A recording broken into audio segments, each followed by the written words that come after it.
Sesión o clase número 126. Vamos a ir al capítulo 21. Vamos a hacer nuestra lectura orante, que es la que normalmente vamos a estar manejando en este libro de Levítico. Dijo Yahvé a Moisés: Di a los sacerdotes, hijos de Aarón, nadie se haga impuro por el cadáver de alguno de los suyos, como no sea pariente cercano, la madre, el padre, el hijo, la hija, el hermano. Una hermana virgen que viva con él y no haya sido desposada aún, por ella puede contraer impureza, pero una hermana casada no debe acercarse y hacerse impuro, se profanaría. Los sacerdotes no se raparán la cabeza, ni se cortarán los bordes de las barbas, ni se harán incisiones en su cuerpo. Santos han de ser para su Dios y no profanarán el nombre de su Dios, pues son ellos los que presentan los manjares que se han de abrazar para Yahvé. El alimento de su Dios han de ser santos. No tomarán por esposa a una mujer prostituta ni violada, ni una mujer repudiada por su marido, pues el sacerdote está consagrado a Dios. Lo considerarás como cosa santa, porque Él es quien presenta el alimento de tu Dios. Lo tendrás por santo, pues santo soy yo, Yahvé, el que lo santificó a ustedes. Si la hija de un sacerdote se prostituye, se profana, a su padre profana será quemada. Palabra de Dios. Hemos leído de los versículos 1 hasta el 9. Si lo vemos textual, hay una radicalidad y podríamos exagerar en cuanto a la consagración, viendo todo como profanación. Es como hoy en día, en primer lugar, cada uno de nosotros, los bautizados, somos consagrados a Dios. Todos los bautizados hemos sido separados, apartados, ungidos, dedicados, consagrados a Dios. En segundo lugar, la vida consagrada, hombres y mujeres, contemplativos o no contemplativos, conventuales o misioneros, son la expresión radical de su consagración bautismal a través de los votos de castidad, pobreza, obediencia y algún otro voto que tienen ellos como comunidad religiosa. Por ejemplo, las comunidades benedictinas tienen voto de estabilidad. No pueden salir de ese lugar, en ese lugar se quedan, ya no hay mayor situación ni expresión de vida. Los sacerdotes diocesanos, el clero secular, como se decía, el otro es el clero regular, este es el clero secular. Secular quiere decir del siglo, de la época, del tiempo. Los diocesanos no hacemos votos, hacemos promesas de castidad, de pobreza y de obediencia. Aquí vienen algunos elementos importantísimos que después vamos a desarrollar. Hoy solo los menciono brevemente. Se trata de pobreza, no de indigencia. Se trata de vivir con libertad frente a los poderes y los bienes terrenales o temporales. Si un sacerdote es empresario, no va a poder tener esa libertad que tenía que tener frente a los bienes materiales y a los poderes terrenales. Si un sacerdote católico fuera político para ejercer algún servicio como servidor público, ya no tiene esa libertad para vivir de frente a los poderes terrenales o temporales. Claro que siempre hay quien dice, bueno, esa es tu manera de pensar, es que es la realidad, o sea, seamos sensatos, seamos lógicos, veámoslo con claridad. La obediencia, la obediencia no quiere decir manipulación de la conciencia. Existe un libro muy antiguo que se llama el Manumiso, donde en determinado momento la autoridad religiosa ejerce un poder manipulador sobre la conciencia de las personas, y esto no es así.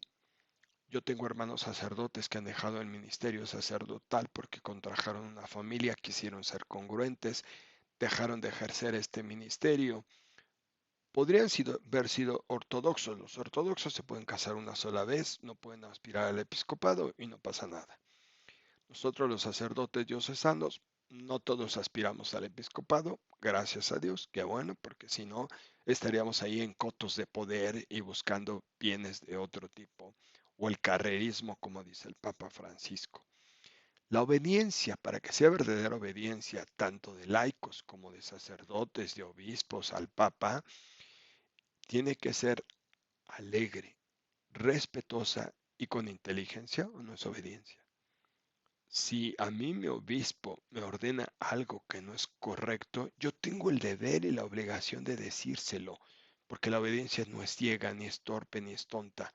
La obediencia tiene que ir precisamente en este orden: alegre, respetuosa y con inteligencia.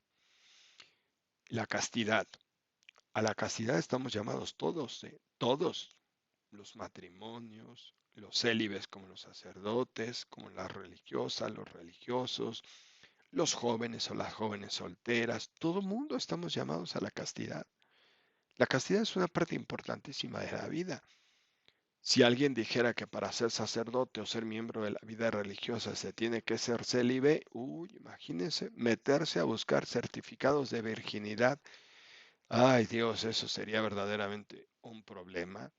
Y entonces la historia de hombres que fueron casados, que son viudos, que tienen su familia hecha, que en determinado momento el esposo o la esposa ya no dependen uno del otro y hubiera algún hombre que quisiera ser sacerdote y se prepara, puede ser sacerdote sin ningún problema.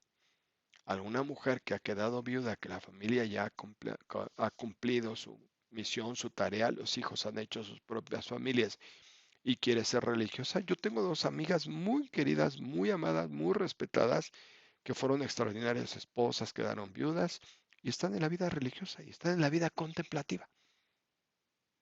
O sea, no confundamos castidad con virginidad. Mucho cuidado, porque a veces esas ideas medias maniqueas, medias raras, queriendo ver impurezas en todos lados, no terminan de dejar claro este mundo.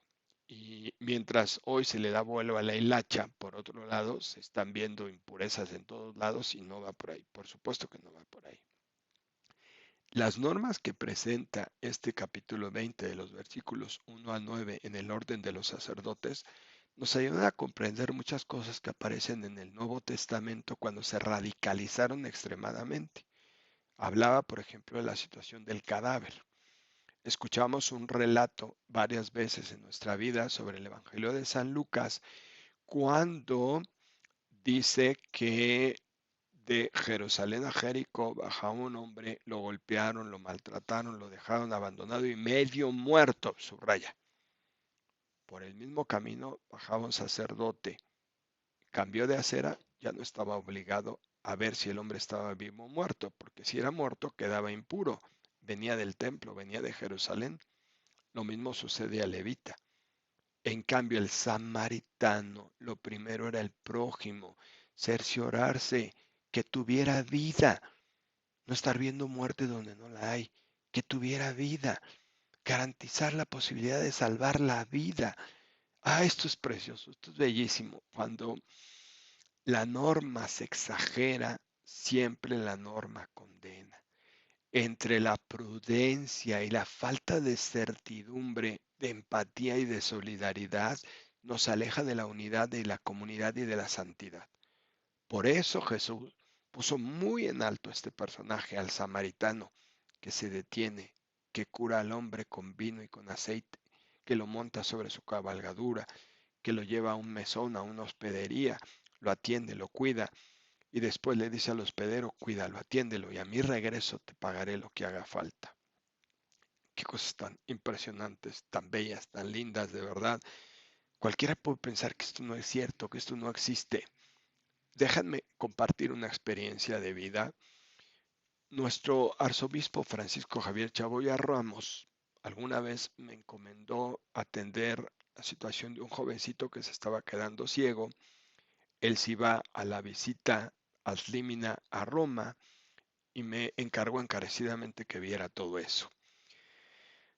Por supuesto que vimos la situación. El doctor Gabriel O'Shea, que le quiero mucho y le respeto y es un gran hombre y tiene a su cargo el banco de córneas, revisó, vio, finalmente me dijo, es candidato, tenemos las córneas, necesitamos un quirófano con microscopio. Y ahí voy a buscar el quirófano con microscopio. Finalmente en el hospital con el doctor Francisco Javier Miranda, también mi cariño, mi respeto para él, porque Dios va sumando, no divide. Cuando Dios suma, multiplica. Esto es muy cierto. Le pedí la entrevista para ir a platicar con él. Mientras esperaba que me recibiera en su oficina, a mi lado estaba sentada una persona, me vio que estaba leyendo con interés un artículo y me dijo, ¿de qué trata?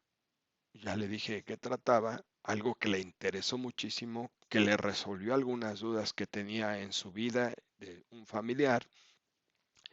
De pronto ya me pasaron, ya entré con el doctor Francisco Javier, le expliqué lo que necesitábamos y que la garantía era nuestro obispo, entonces ahora arzobispo, y que se haría el pago por el uso del quirófano con microscopio para que este jovencito pudiera recuperar su vista con el trasplante de córneas. Pues de un momento se realizó todo, se llevó a cabo, pasa el tiempo y me habla nuestro obispo en aquel entonces y me pregunta, ¿cómo van? ¿Qué pasó? Ya está todo listo, ya está bien. ¿Cuánto debo? Le dije, pues espéreme ir a preguntar para que ya le pueda decir cuánto debe usted.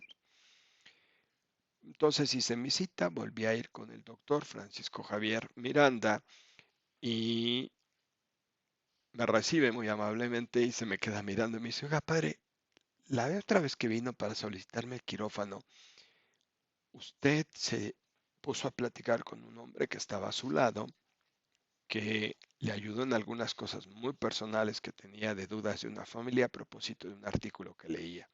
Sí, dice, cuando él entró me dijo, oiga, ¿quién es el hombre que entró antes que yo? Ah, es el padre Daniel Valdés.